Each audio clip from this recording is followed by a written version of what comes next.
Voilà, donc vous voyez bien toutes ces affaires qu'il y a vraiment de quoi étudier et qui donc reviennent, il y a des constantes, hein, c'est-à-dire que chaque fois vous avez une histoire de méridien zéro, vous allez dire à quoi ça peut bien servir. Quand vous faites ce méridien et que vous arrivez dans les parages de Rennes-le-Château, un peu au sud, un peu au nord, hein, mais dans ces parages-là, on calcule justement avec les plans, les cartes et tout ce qui s'ensuit, toutes les indications, des points en partant du méridien zéro.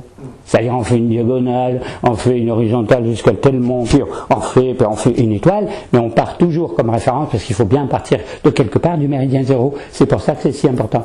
Et c'est toujours l'axe d'épaule, donc c'est lié sur un truc puissamment énergétique, hein, et tout ce qui s'ensuit. Donc bon, d'où l'intérêt de certains. Il y en a même qui ont fait des expériences astronomiques, qui sont venus avec les lunettes astronomiques, d'autres ont fait des expériences alchimiques, en se mettant sur le méridien zéro.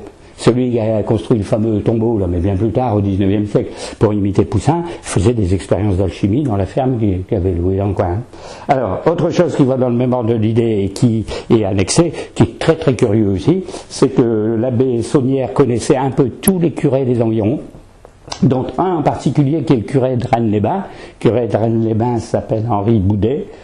Henri Boudet a été 42 ans le curé de Rennes-les-Bains.